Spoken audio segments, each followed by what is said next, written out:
రక్షించబడమే కాదండి, ఆయనలో ఏముందంట? నిష్కపటమైన విశ్వాసం. కనుక ఆయనలో దేవుని మీద అపారమైన విశ్వాసం ఉంది. బైబిల్లో మనకు తెలుసు, ఇశ్రాయేలు చిన్నది, ఆమె మరి నయమాను ఇంటిలోనికి పోయింది, కానీ ఎంత విశ్వాసం ఉంది ఆ బిడ్డకు? దేవుని వాక్యం నేర్చుకుంది, దేవుని వాక్యం హృదయంలో ఉంది, దేవుని వాక్యము తన హృదయంలో ఆ వాక్యాన్ని సమృద్ధిగా కలిగి ఉంది కనుక ధైర్యంగా ఎవరికి చెప్పింది? నయమానుకి చెప్పింది. ఏమని చెప్పింది? నా యజమానుడు షోమ్రోన్లో ఉన్న ప్రవక్త దగ్గరికి వెళ్తే ఏమైతే ఆయన కుష్ఠరోగం అంతా, చిన్న పాపండి, ఎంత విశ్వాసంతో చెప్పిందో ఆ దేశానికి ఆ సైన్యాధిపతిని ఏం చేయగలిగింది? ప్రభు వైపుకు త్రిప్పగలిగింది. ఆయన రోగం బాగా అయిపోయింది, కుష్ఠరోగం కదా. విశ్వాసంతో చెప్తామా?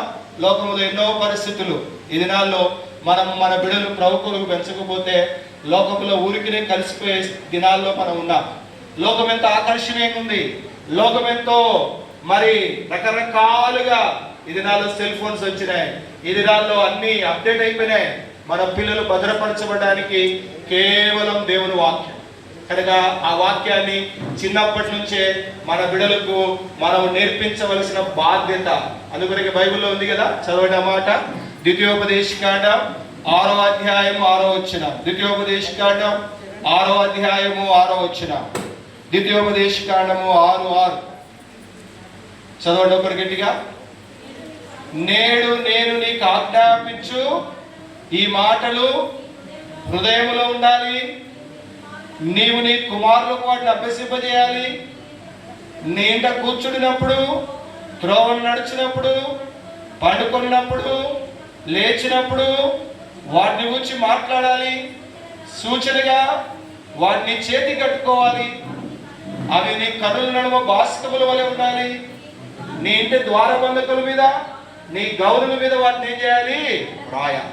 చూడండి ఎన్నిసార్లు చెప్పాలంట? కూర్చున్నప్పుడు, లేచినప్పుడు, పండుకున్నప్పుడు, ఇంకా నడుచున్నప్పుడు ఏం చేయాలంట? మాట్లాడాలి. దేని గురించి? ఏం మాట్లాడుతున్నాం కదా? దేవుని వాక్యం గురించి మాట్లాడాలి.